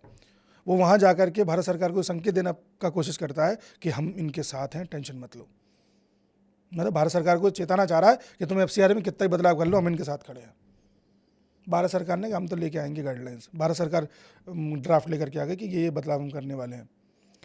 मई 23 की बात कर रहा हूँ। फिर 5 या 6 जून को ये अभिजीत दीप के भारत आ जाता है, US से आता है, नोट करने वाली बात है। भारत आके कहता है प्रोटेस्ट करूंगा। कर भाई प्रोटेस्ट, किसके खिलाफ? नीट का पेपर आउट के खिलाफ धर्मेंद्र प्रधान का इस्तीफा चाहिए। धीरे धीरे इसके प्रोटेस्ट के कुछ ही दिनों में इसके पास आकर के सोनम वांगचुक बैठ जाता है, वो वांगचुक जिसका FCRA लाइसेंस रद्द हुआ था। 18 या 19 जून को भारत में US का एम्बेसडर सर्गियो गौर अमित शाह से मिलता है, कुछ बातचीत होती है। बोला ये जाता है कि टेररिज्म और सिक्योरिटी पर बात हो रही थी, पर क्या हुई है वो वही जाने। शायद उसने बार्गेनिंग करने का प्रयास किया हो कि भाई FCRA में इतना तो कर दो कि हमारा फंडिंग आ सके। अमित शाह ने नहीं मानी होगी और उसके बाद से ये आंदोलन तीव्र होने लगता है। पहले ये जो आया था 5 या 6 तारीख को, जो अभिजीत दीप के, ये अलग अलग शहरों में जाकर के आंदोलन करने का प्रयास कर रहा था। फिर जून के लास्ट वीक में इसने सोचा कि जंतर मंतर पर वापस जाओ और वहाँ पर एक कॉन्टिन्यूस आंदोलन करो। वहाँ पर इसने ला करके सोनम वांगचुक को बैठा दिया। ये टाइमलाइन पूरी देखिए। और इस समय सोनम वांगचुक, जब हम रिकॉर्ड कर रहे हैं, तो भूख हड़ताल पर बैठा हुआ है। उसे धर्मेंद्र प्रधान का इस्तीफा चाहिए। और उसके मंच पर कौन नहीं आ गया अब तक? आम आदमी पार्टी का संजय सिंह आ गया, ये अपने आप को सो कॉल्ड सेफोलॉजिस्ट कहते हैं, ये कौन से यादव हैं, ये योगेंद्र यादव, ये आ चुके हैं। यहाँ पर कई आपके कोचिंग माफिया वाले भी आ चुके हैं। कई यहाँ पर आपको जर्नलिस्ट दिख गए जो आपको हर आंदोलन में दिखाई देते हैं। कई यूट्यूबर्स ऐसे दिख गए जो लेफ्टिस्ट प्रोपेगेंडा को चलाने वाले हैं। और अब तो हद तब हो गई जब अरुंधति रॉय वहाँ दिख गई, जो अपने आप को फिलैंथ्रोपिस्ट कहती है, अपने आप को लेखिका कहती है, अपने आप को एक्टिविस्ट कहती है और समय समय पर कश्मीर भारत का हिस्सा नहीं है, इस तरह के इवेंट्स कराती है। अब आप मुझे ये बताओ किस एंगल से आपको लग रहा है कि ये नीट की चर्चा कर रहे हैं? ये सिर्फ और सिर्फ अपना अस्तित्व बचाने में लगे हुए हैं, क्योंकि मोदी सरकार इनके अस्तित्व पर हमला कर रही है। अभी खबर आई थी 5 मई को, ये PMO के पास, प्राइम मिनिस्टर का जो आवास है उसके पास में एक जिम खाना है, उसका मैं नाम भूल गया एकदम से। उस जिम खाने का जो पर्पस था वो ये था कि शाम को वहाँ पर एलिट क्लास आकर के बैठती थी और बातचीत करते थे, जाम झलकते थे, बड़े बड़े एडवोकेट बैठते थे, बड़े बड़े पॉलिटिशियंस बैठते थे, उनके बेटे बैठते थे। वहाँ पर हर तरह की सुविधाएं थी और उसमें अगर आपको मेंबरशिप चाहिए तो आपको 8 से 10 लाख रुपये खर्चा करना पड़ेगा और आपकी वेटिंग है 40 साल की। 40 साल बाद आपका नंबर आएगा उसमें, इस जिम खाने में, जहाँ पर बैठक होती थी और ये लोग डिसाइड करते थे कि अगले दिन देश में कौन सा नैरेटिव चलेगा। 40 साल बाद नंबर आएगा? जी हाँ। और 8 से 10 लाख रुपए देने हैं? जी। ये जो पूरी बैठक थी ना, पत्रकारों की, एडवोकेट्स की, नेताओं की, ब्यूरोक्रेट्स की, एलिट क्लास, ये एक ज़माना था देश में डिसाइड करते थे कि कल कौन सा मुद्दा हावी रहेगा, किस नेता को किस बात पर घेरना है, किस नेता की कहाँ पर सेटिंग करानी है, किस पत्रकार को इस बार US के दौरे पर जाना है PM के साथ। उसको बंद करने का ऐलान कर दिया मोदी सरकार ने। दिल्ली जिमखाना क्लब के बाद आप देख रहे हो FCRA पर एक के बाद एक नॉर्म्स आते जा रहे हैं, सरकार उस पर भी एक्शन ले रही है। और उधर आप देख रहे हो धर्मेंद्र प्रधान जी हिस्ट्री की किताबों में बदलाव करवा रहे हैं और सच्चाई दुनिया के सामने लेकर के आ रहे हैं। जैसे हमको आर्यन इन्वेजन थ्योरी पढ़ाई थी कि हम सब तो आर्यन हैं जो नॉर्थ इंडिया में आए, जबकि अभी पता चला है कि फेक थ्योरी थी, DNA ने प्रूफ कर दिया है। तो एक जना इतिहास को ठीक कर रहा है, एक जना वर्तमान को ठीक कर रहा है और एक आने वाले समय के फ्यूचर को ठीक कर रहा है। इथेनॉल पर भी आप देखो तो यही मामला है। इथेनॉल आने वाला हमारा एनर्जी का सोर्स है, हम क्रूड ऑयल पर डिपेंडेंस खत्म कर देंगे। जब क्रूड ऑयल पर आपकी डिपेंडेंस खत्म हो जाएगी तो दूसरे देशों पर निर्भर रहने की आवश्यकता नहीं पड़ेगी, आप आत्मनिर्भर हो जाओगे। और जिन जिन चीज़ों को सरकार ठीक कर रही है उन सब पर आंदोलन हो रहा है या एक नेगेटिव पीआर चलाया जा रहा है ताकि देश मजबूत ना हो पाए, इनकी धंधा चलता रहे जो पूरा इकोसिस्टम चलाते थे। ये पूरा खेल है साहब। एथेनॉल पे तो मतलब मुझे नहीं पता सच है कि क्या है, क्योंकि हम तो इतना कुछ यूज़ नहीं कर रहे, लेकिन एथेनॉल वाली प्रॉब्लम तो शायद जेन्युइन है। कुछ तो लोग बहुत एकदम से गदर मची पड़ी है कि एथेनॉल एथेनॉल, गाड़ियाँ ख़राब हो गई, कई टीचर भी थे, एक अभी टीचर की भी गाड़ी ख़राब हो गई है ना, तो उनका भी आया कि गाड़ी ख़राब हो गई टीचर की। एक चैनल था उस पर मैंने देखा, उस पर पड़ा हुआ था, उनका एक पोस्ट पड़ा हुआ था। बिहार के भी एक चर्चित चेहरे हैं, उन्होंने डाला कि उनकी गाड़ी ख़राब हो गई, 45 लाख की गाड़ी 40 लाख की ली। तो ये है क्या, सच में दिक्कत कर रहा है क्या एथेनॉल? देखिए, अभी आपने एक बात कही कि हम तो यूज़ नहीं करते, आप यूज़ कर रहे हो। सरकार ने आपको बताया नहीं, लेकिन E20 मिलाकर के पेट्रोल दे रही है और आप वो डलवा रहे हो। इसमें आपकी गाड़ी सपोर्ट करती हो ना करती हो, ये सरकार की गलती है। सरकार को ये एक्सपेरिमेंट इतने बड़े स्तर पर नहीं करना चाहिए था। करना चाहिए था तो ऑप्शन दे कि E20 डलवाओगे, नॉर्मल डलवाओगे। ये बात ये होती है, ये इसीलिए तो मैं कहता हूँ ना कि आदमी कहता है कि जैसे, सॉरी मैंने आपको थोड़ा सा काटा, बीच में बात काटी आपकी। लोगों का कहना है कि जैसे आप एथेनॉल पे बोल दिया आपने कि एथेनॉल अच्छी चीज़ है, अब लोग क्या कहेंगे कि ऐसे कैसे कह सकते हो एथेनॉल इतनी अच्छी चीज़ है, उसने तो गाड़ियाँ ख़राब कर दी, ये कर दी, वो कर दी। लोग बोलते तो हैं कि लेकिन एथेनॉल अच्छा है, सब अच्छा है, गवर्नमेंट बहुत अच्छा काम कर रही है, लेकिन आपने जो ये बात बताई ना कि इतने बड़े लेवल पे सरकार को एक्सपेरिमेंट नहीं करना चाहिए था, तो ये देखिए, ये जो सच्चा व्यक्ति होता है ना, उसकी एक खूबी होती है कि वो पूरी बात तथ्यों के साथ में रखता है और लोग यही सुनना पसंद करते हैं। तो मैंने कट किया था एक बार आपको। तो इतने बड़े स्तर पर ये नहीं करना चाहिए था। दूसरी बात ये है कि सरकार ने जो अपना डेडलाइन रखी थी कि 2025-26 तक हम E20 कर देंगे, ज़बरदस्ती उसको पूरा करने में आप लगे हुए हो और इतनी गाड़ियों को दांव पे लगा दिया आपने, ये ठीक नहीं था। आप आराम से 2030 तक ले आते, कोई जल्दी नहीं थी, पहला पॉइंट। दूसरा पॉइंट ये कि आपने कहा कि एक टीचर की गाड़ी ख़राब हो गई, एक मशहूर यूट्यूबर की गाड़ी ख़राब हो गई। तो अगर किसी पेट्रोल को डालने से करोड़ों गाड़ियों पर नुकसान पड़ रहा था, तो जिनकी गाड़ियां चल रही हैं उनकी तरफ से तो कोई प्रतिक्रिया नहीं आई। ये जानने के लिए कि आपकी गाड़ी खराब हो गई है, आपको यूट्यूबर का सहारा लेना पड़ रहा है, यानी कि समस्या नहीं हुई है। सरकार ने एक्सपेरिमेंट तो कर दिया, पर अभी तक कोई खतरा सामने नहीं आया है। बाई चांस वाली बात है, आ भी सकता था। मेरी बात सुनिएगा, अगर वास्तव में वो दिक्कत होती तो आपके पड़ोसी भी कह रहा होता कि अरे यार हमारा एवरेज गिर गया यार, बड़ी दिक्कत हो गई है यार, आप भी कह रहे होते। मैं और आप जब मिले तो यही बात कर रहे होते हम। जब कोई एक जन समस्या होती है ना, तो वो सबकी जुबान पे होती है। और जब कोई जन समस्या नहीं है, किसी यूट्यूबर को बताना पड़ रहा है कि मेरी खराब हो गई साहब, तुम्हारी हो गई होगी यार, और भी कारण हो सकते हैं। जिस कंपनी में वो गाड़ी लेके गए थे, इस कंपनी की गाड़ी थी, उसने भी अपना एक बयान शायद दिया है या कुछ रिटर्न में दिया कि है उसने पेट्रोल मिलावट का डलवा लिया था, इस चक्कर में ऐसा हुआ है। कि वो हो एथेनॉल से सकता मतलब है, नहीं था। हो सकता है, हो सकता है किसी का एवरेज भी कम हुआ हो, किसी और वजह से हो गया हो। मेरी गाड़ी का एवरेज कम हो गया है, 14 का दे रही थी, 11 का दे रही है, जबकि मैंने तो E20 वाले जोन में ही लिए, पिछले 2025 में ही लिए। हो सकता है किसी वजह से हुआ, मैं गलत चला रहा हूँ, जो भी हुआ हो। और एक चीज़ और कि हम ये ना भूल जाएं कि इथेनॉल हमारे लिए अच्छी चीज़ है, भविष्य का फ्यूल है, हमारे किसानों को फ़ायदा देगा, और सबसे बड़ी बात, हमें बाहर के देशों पे से डिपेंडेंस ख़त्म करने का अवसर दे रहा है। अच्छा, इस पर लोग बहस करेंगे, इथेनॉल फिर सस्ता क्यों नहीं दे रहे, उसी रेट पे क्यों दे रहे हो, सरकार कह रही है 20 रुपये सस्ता करेंगे, ये कोई रेट हुई? वो बात की बात है, उस पर हम बाद में चर्चा कर लेंगे। जब E85 आ जाएगा या E100 आ जाएगा, तब इस पर बात कर लेंगे कि क्या रेट होने चाहिए, क्या नहीं होने चाहिए। मैं बात एक कह रहा हूँ आपसे, आज हम मान लो बाहर से कच्चा तेल मंगा रहे हैं, चलो अभी रशिया से ज़्यादा मंगा रहे हैं, अमेरिका से भी मंगा रहे हैं, और गल्फ़ कंट्री से मंगा रहे हैं, सऊदी वाउदी इन सब से। गल्फ़ कंट्री से आप तेल मंगा रहे थे कुछ समय पहले तक सबसे ज़्यादा, और आप उनको पेमेंट कर रहे थे डॉलर में, क्योंकि गल्फ़ कंट्रीज़ ने अमेरिका के साथ एक एग्रीमेंट साइन किया हुआ है कि हम अपना तेल सिर्फ डॉलर में बेचेंगे, बदले में अमेरिका उनको सिक्योरिटी देगा। अब अमेरिका उनको सिक्योरिटी दे नहीं पा रहा ईरान के खिलाफ में, तो वो धीरे धीरे डॉलर को ख़त्म करेंगे, बात अलग है। लेकिन अगर हम उनका तेल मंगाना कम कर दें तो आने वाले समय में हमें डॉलर की भी ज़रूरत नहीं पड़ेगी, क्योंकि जब देना ही नहीं है तो डॉलर हमारे पास हो क्यों। हम जब खुद ही इथेनॉल बना के अपनी गाड़ी चला रहे होंगे तो हम डॉलर की आवश्यकता क्यों रखेंगे उतनी? तो उतना डॉलर चलन में नहीं रहेगा। जब चलन में नहीं रहेगा तो डॉलर की डिमांड कम होगी, जब डिमांड कम होगी डॉलर कमज़ोर होगा। इसी को डी-डॉलराइजेशन कहते हैं। तो अमेरिका कभी नहीं चाहेगा कि हम बाहर से क्रूड ऑयल लेना कम कर दें, इसलिए हम उसका जो विकल्प लेके आएंगे एथेनॉल, उसको जितना कोसा जा सकता है कोसो। कोई एनजीओ कर रहा है करने दो, कोई यूट्यूबर कर रहा है करने दो। गलती अब सरकार ने भी कर दी, अब क्या करें? जल्दबाजी मचा दी, एक्सपेरिमेंट कर दिया तो लोगों को पॉइंट मिल गया। जैसे धर्मेंद्र प्रधान साहब सही कर रहे हैं, अब एक हो गया उनसे कि नीट का पेपर आउट हो गया, एक आध गलती और हुई, यूजीसी नॉर्म्स आ गए थे, वो गलत थे। यार लेकिन एक आध गलती की वजह से तो जाने चली गई ना सर। बिल्कुल गई साहब, मैं कब मना कर रहा हूँ, बट मैं आपसे ये भी तो पूछ रहा हूँ कि धर्मेंद्र प्रधान का इस्तीफा ले लोगे तो क्या पेपर लीक होना बंद हो जाएगा? इसकी गारंटी है? नहीं, मैं ये नहीं कहना चाह रहा कि धर्मेंद्र प्रधान के इस्तीफे, जैसे जो धर्मेंद्र प्रधान जी हैं उनका हम इस्तीफा ले लेंगे, वो इस्तीफा दे दिया सरकार ने, उनको निकाल दिया, उनको जो है मंत्रिमंडल में नहीं रखा, तो इससे बहुत बड़ा कुछ जो है सुधार हो जाएगा, इस चीज़ की कोई गारंटी नहीं है। लेकिन सरकार की चुप्पी पे भी तो सवाल उठना चाहिए।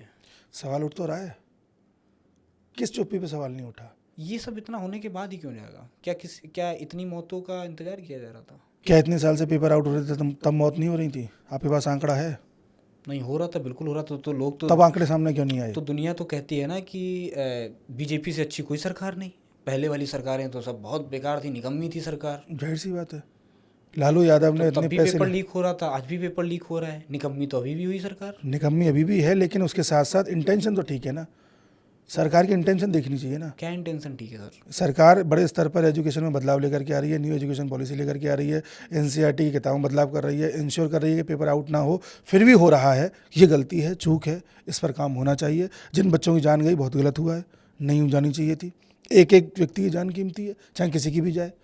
सरकार की गलती है तो क्या इसमें सरकार बर्खास्त कर दे? नहीं, मैं बिल्कुल भी नहीं कहता सरकार बर्खास्त कर दे, लेकिन क्या ये तब नहीं किया जा सकता जैसे एनटीए के खिलाफ एक्शन नहीं लिया जा सकता? तो तब भी पहला पेपर लीक हुआ था, इसके पहले भी एसएससी के पेपर लीक हुए, एसएससी के जो एक एसएससी ने भी किसी को दे रखा है एडिक्विटी को, तब भी कितना बवाल हुआ, सरकार ने कोई एक्शन नहीं लिया। मेरे पास तो ऐसे ऐसे लोग हैं जो कह रहे थे कि मैं मिनिस्टर के सामने बैठा था, पीएस के सामने बैठा था, मैंने उनसे कहा कि सर ये दिक्कतें हैं, तो लोगों ने डायरेक्ट कह दिया, उन मिनिस्टर्स ने और पीएस ने, कि आप मुझे मत बताओ कि क्या दिक्कत है या मुझे क्या करना चाहिए, आप अपनी दिक्कत बताओ कि आपको क्या दिक्कत है, बाकी मैं देख लूँगा क्या करना है। तो ऐसी भी चीज़ें बिल्कुल है। तो सरकार को तब सोचना चाहिए था। सरकार इतना देरी से क्यों सोचती है? ये मैंने भी सवाल उठाया था कि नीट का पेपर पहली बार आउट नहीं हुआ है। 2024 में भी समस्या आई थी, 2023 में भी आई थी, बिल्कुल 19 में भी सुनने को मिला था, 17 में भी मिला था, 16 में भी मिला था। तो क्यों नहीं कर रही सरकार? ये तो मैंने भी सवाल उठाया है और मैंने तभी सुझाव दिया कि सरकार को चाहिए कि 2 पार्ट्स में करे।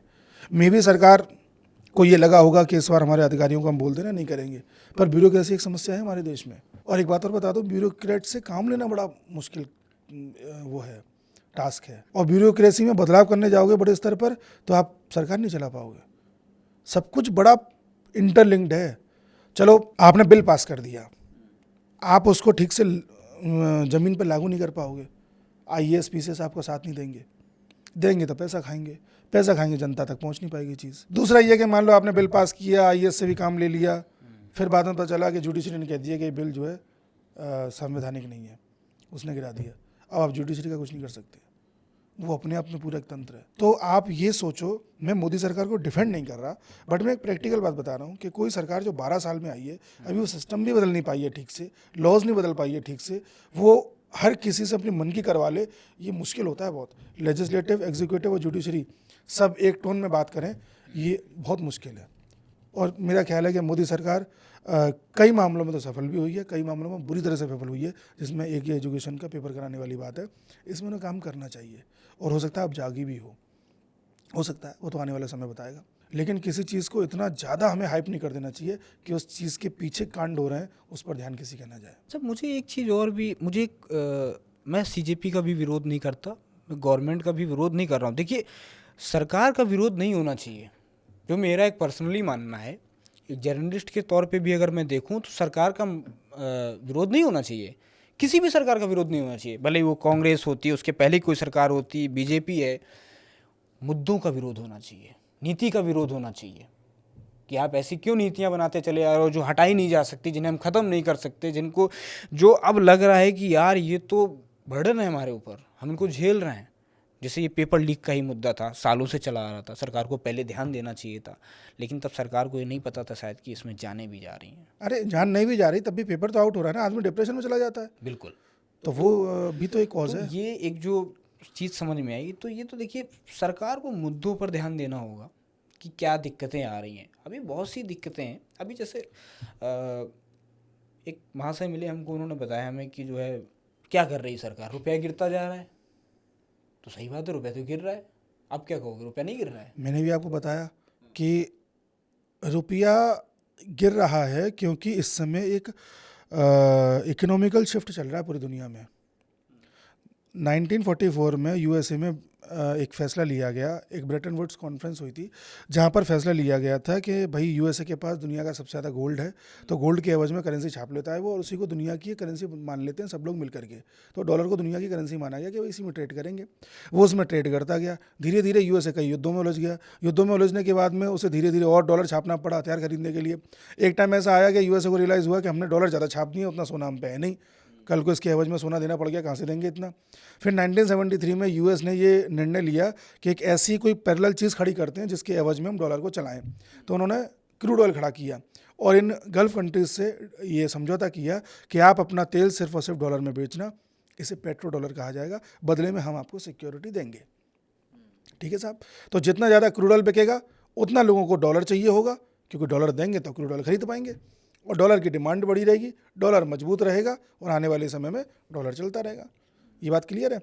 अब विद द टाइम क्या हुआ कि क्रूड ऑयल के विकल्प आने लग गए, बैटरी वाली गाड़ी आने लग गई, इथेनॉल आने लग गया, और अब भारत इथेनॉल की तरफ जा रहा है, बैटरी वाली गाड़ी की तरफ जा रहा है।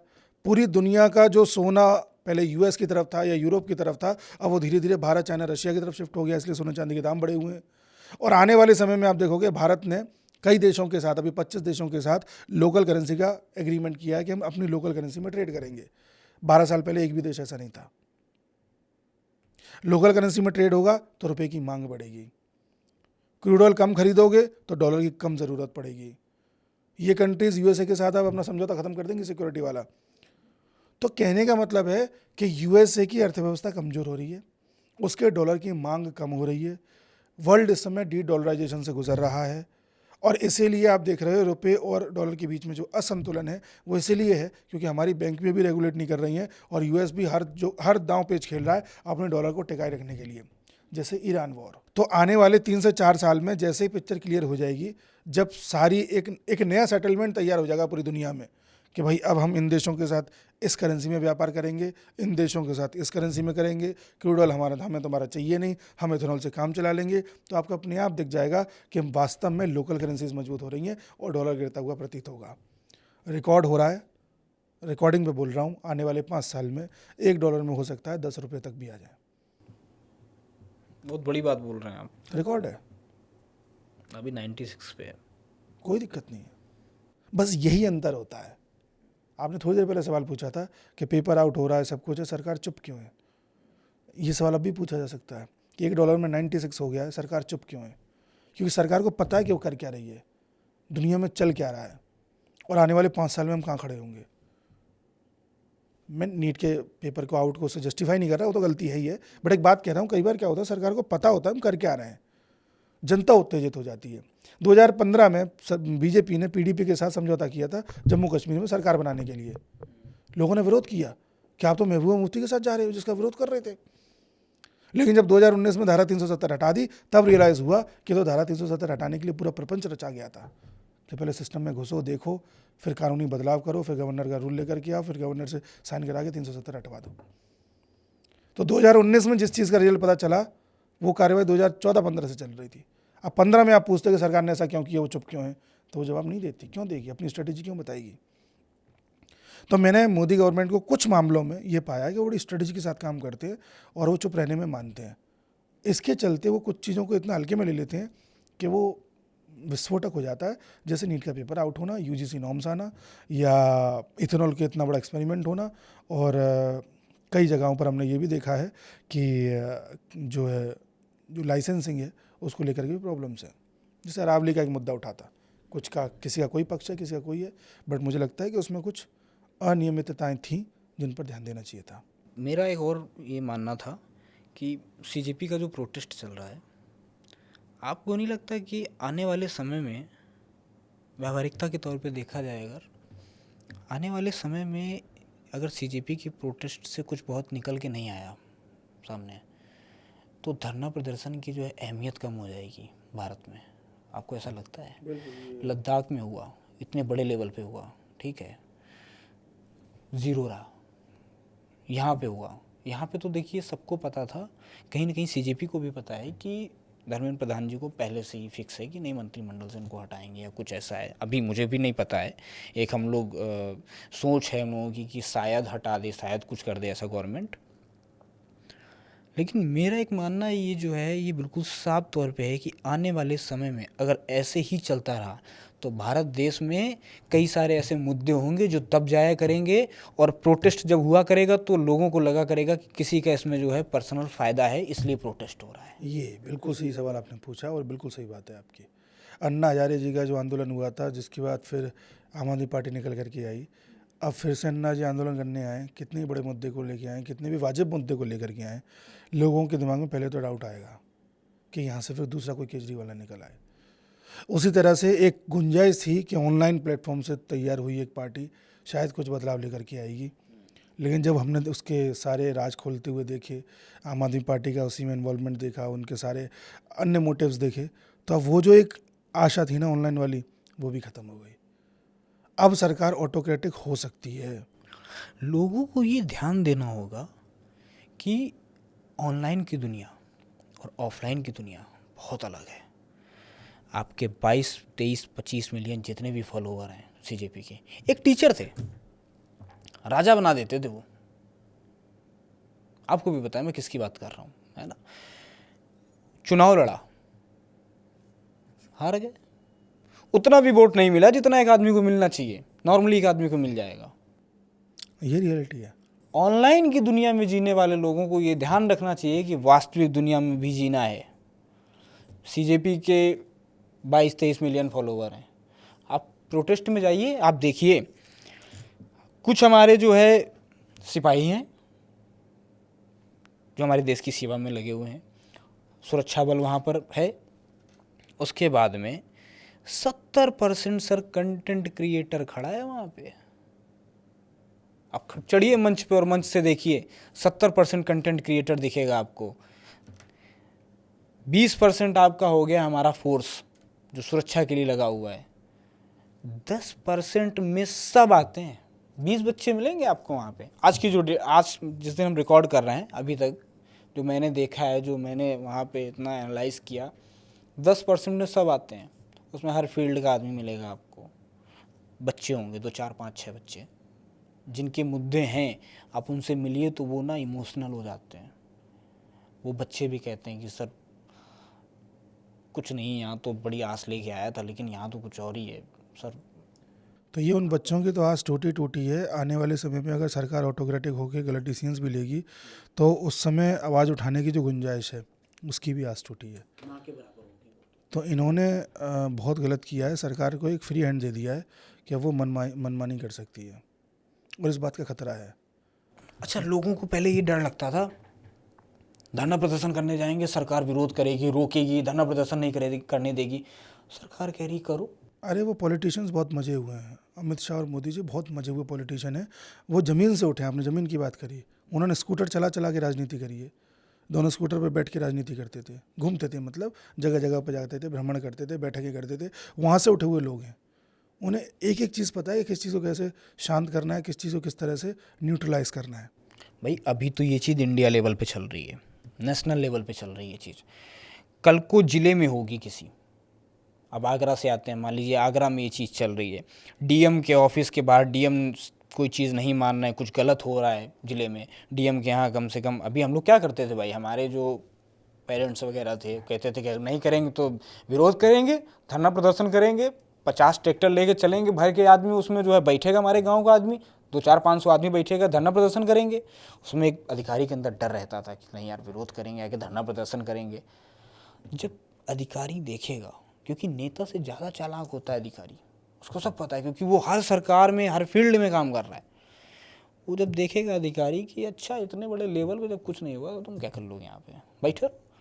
तो ये चीज़ छोटी छोटे जो मुद्दे हैं हमारे, जो छोटे छोटे ज़िले हैं, उनमें भी हावी होगा एक दिन, उनमें भी कुछ धरना प्रदर्शन का कोई महत्व तो नहीं रह जाएगा।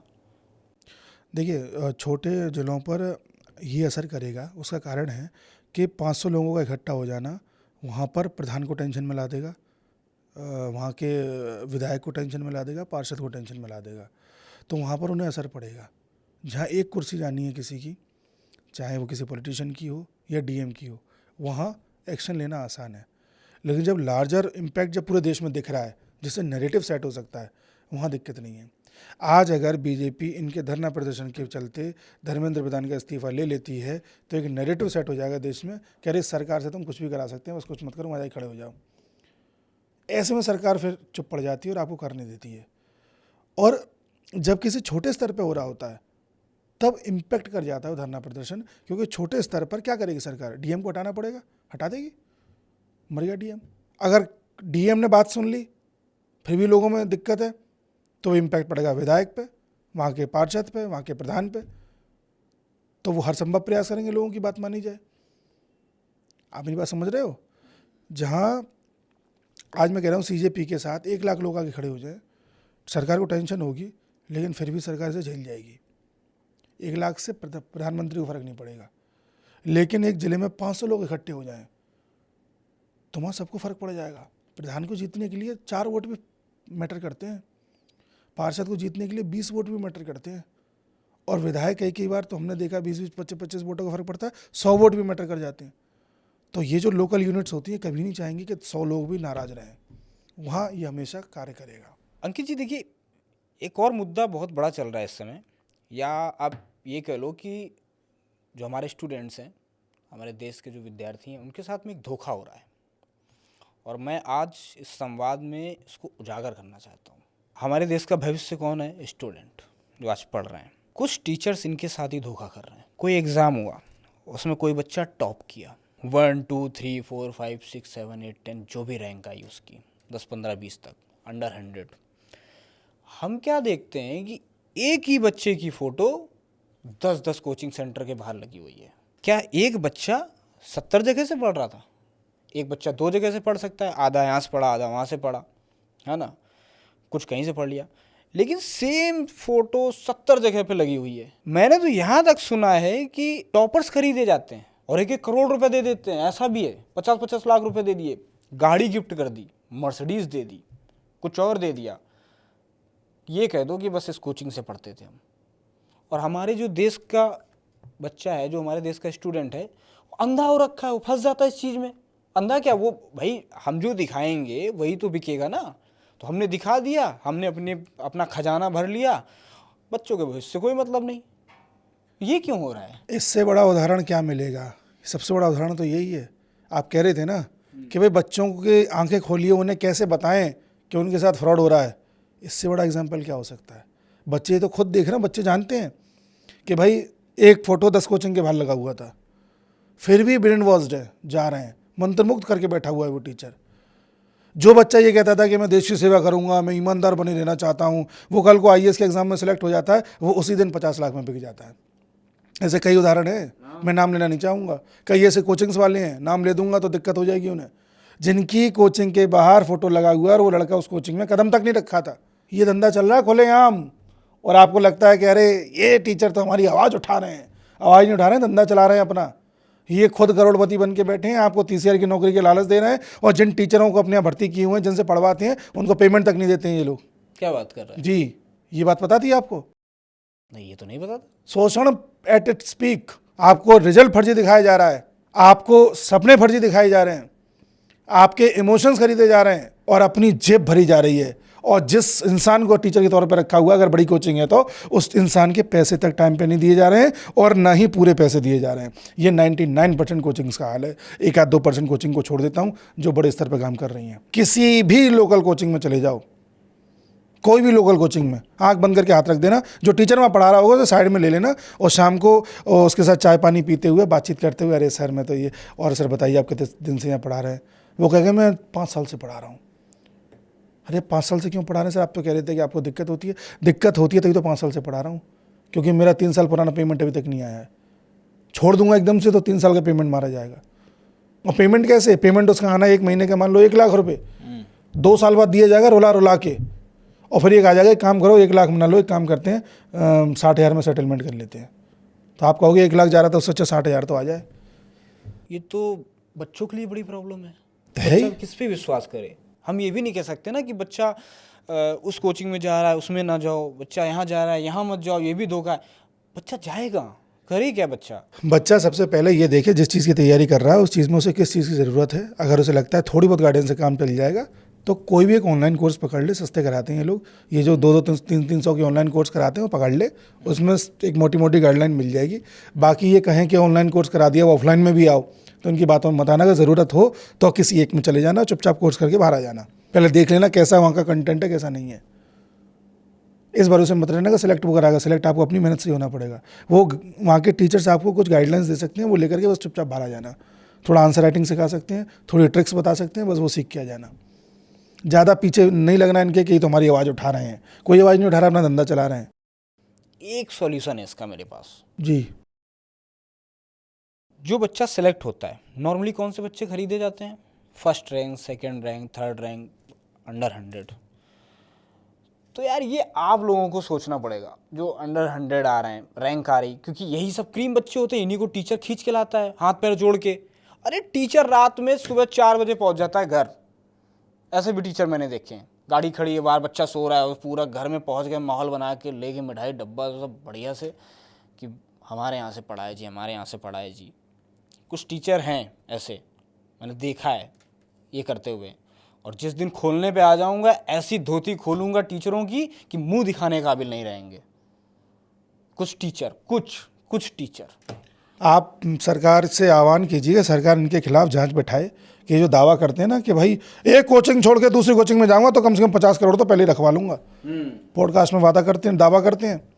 तो सरकार जांच करे कहाँ से आया 50 करोड़, कहाँ खर्च हुआ। तुम तो बड़े गरीबी में से उठे थे, बड़ी गरीब कल्याण करने निकले थे। अरे सर, गरीबी का डांडस दिखा दिखा के जो सच में गरीब किसान है ना हमारे देश का, उनके बच्चों से लेते हैं, उनके बच्चों को बुला लिया। अब गरीब किसान का जो है और सुन लीजिए 200 रुपये का कोर्स जो आपको ऑनलाइन मिल रहा था ना, ऑफलाइन आपको लग रहा होगा कि ज़्यादा 2,000 का होगा, ऑफलाइन चाहिए 80,000 का कोर्स है। वही करना है करिए, नहीं करना मत करिए। आपको लगेगा ये सर तो मेरे लिए खुदा हैं, ये मेरी आवाज़ ज़रूर सुनेंगे। आप में दम हो तो उन सर से बात करके दिखा दीजिएगा, फ़ोन पे या मैसेज पे या डायरेक्ट जा करके। वो मिलेगा ही नहीं आपसे, फ़ोन पे ही बात नहीं करेगा। दम है तो करके दिखा दीजिएगा। तो मेरा तो एक ही मानना है कि भाई अगर इन सब से बचना है बच्चों को, तो उन बच्चों को अपनी आंखें खोलनी होंगी जो अच्छी खासी रैंक लाते हैं। आप सोचो ना, आप इतना अच्छा पढ़ के, इतना बेहतरीन सिस्टम बना करके आपने पढ़ाई की, मजबूती के साथ में अपने साथ लगे रहे, है ना, आप अच्छी रैंक ले आए, और फिर यार आप बिक गए पहले दिन। आपने अपनी फ़ोटो 50 जगह दे दी, आप बिक गए, ठीक है, आपने फ़ोटो दे दी 70 जगह, ठीक है, लेकिन मेरे भाई, मेरे दोस्त, आपने उन हज़ारों बच्चों के साथ में धोखा कर दिया जो सिर्फ आपको देख के आ रहे हैं कि मेरा भाई तो इस कोचिंग से सेलेक्ट हुआ है, टॉप रैंक आई है, मैं भी जाऊंगा, मैं भी यहाँ बन जाऊंगा। और अपने किसान पिता से या अपने कोई बिजनेसमैन है, किसी का पिता, किसी का कुछ है, नॉर्मली मुझे लगता है किसान ही होते हैं लगभग सबके पिता, लड़ झगड़ के 50-60 हज़ार रुपये ला करके कोचिंग में दे दिया, और अंत में क्या हुआ? 0। तो सबसे बड़ा धोखा आप लोग कर रहे हो जो बिक जा रहे हो। ये मत करो, ये बच्चों के साथ में धोखा कर रहे हो आप। और जो कोचिंग के सेंटर वालों को बहुत बड़ा खुदा मान रहे हो, भगवान मान रहे हो, जाग जाओ।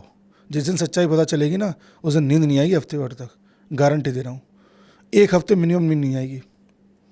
और आपको किसी के बारे में जानना हो, ज़्यादा अगर उत्सुकता है तो कभी किसी से पर्सनली मिलिएगा, हमसे मिल लीजिएगा, या कभी सर से मिल लीजिएगा। हम आपको मिलवा देंगे ऐसे टीचर से, उनकी आप बीती सुनवा देंगे, उनकी रियल लाइफ दिखा देंगे, होश उड़ जाएंगे। इतना ही कहूँगा, ज़्यादा कहूँगा तो फिर बच्चों को लगेगा कि अरे तो ऐसे ही क्या। हाँ, टीचरों के खिलाफ हैं, क्योंकि बच्चों ने एकदम से एक पट्टी बांध रखी है आंखों में कि नहीं, हम तो कुछ देखेंगे नहीं इनके अलावा। अरे आप सोचो ना, टीचर जब ये बोलने पे आ जाए कि मैं अगर चाह लूँगा तो बच्चों से कहे कि तुम्हारे लिए ये करवा दूंगा, तो तुम टीचर हो कि गुंडा हो? ये तो गुंडे वाली भाषा है साहब।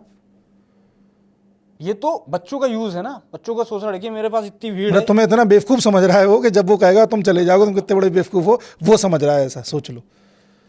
सही बात कर रहा हूँ आप। यही तो है, उसे इस बात को कॉन्फिडेंस है कि अरे मैंने इनको तो बेवकूफ़ बना रखा है, एकदम ऐसे छड़ी घुमाऊंगा चल पड़ेंगे। तो भाई शिक्षक को भी इससे शिक्षा बड़ी देनी बेइज्जती चाहिए। क्या चाहिए अपनी। बाकी मैं तो बहुत जल्द चिट्ठे खोलने वाला हूँ सर। अरे आप कभी पर्दे के पीछे बात करिएगा, हम आपको ऐसे ऐसे चिट्ठे बताएंगे कि हाँ नहीं नहीं सर, मेरी टीम लगी हुई है, मैं जी। तो ऑन कैमरा कह रहा हूँ।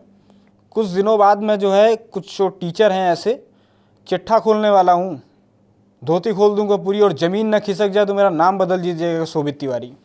अरे वाह, ये होना चाहिए। बस यही दिखेगा कि अरे इतना छोटा सा जर्नलिस्ट था ये तो। अरे यही बड़े और असली जर्नलिस्ट होते हैं भैया। हमें कुछ बेचना नहीं है अपना, हमें बस अपना जो कर रहे हैं वो करते रहना है, पारदर्शिता से कर रहे हैं, जो हैं पहले दिन से वैसे ही हैं। हमारी रील उठा के देख लो, वीडियो उठा के देख लो, आगे भी यही सब करते रहेंगे और ऐसे ही जो है बातें रखते रहेंगे, अच्छी लगें चाहे बुरी लगें, बुरी ज़्यादा लगेंगी। नहीं, सच कड़वा होता है। आज भी हम लोगों ने जो इतना डिस्कशन किया, ये भी बच्चों को बुरा ही लगेगा। बच्चों को लगेगा अरे ऐसा क्या, ऐसा नहीं होता। एक ऐसा दिन कैसे अच्छा लगेगा जब 3-4 साल बाद जब पलट के देखेंगे तो उन्हें लगेगा कि हाँ उनके अंकित भैया कुछ तो कह रहे थे उनसे। बहुत बहुत धन्यवाद आपका संवाद में आने के लिए और बच्चों की आंखें खोलने के लिए। मैं तो चाहूँगा आप इस तरीके से रोज़ कुछ ना कुछ नया दिखाएं बच्चों को, जिससे बच्चों को लगे कि नहीं, उनको सही दिशा में जाना चाहिए। सारे शिक्षक अच्छे होते हैं, सब अच्छा है, लेकिन इस टाइम पे जो माहौल बन रखा है उसमें टीचरों को सोचने की ज़रूरत है। बस कोई अच्छा कोई बुरा नहीं होता, बस आंखें खोल के चलिए तो आप अपने लिए बेहतर डिसीजन ले पाएंगे। धन्यवाद। धन्यवाद भैया।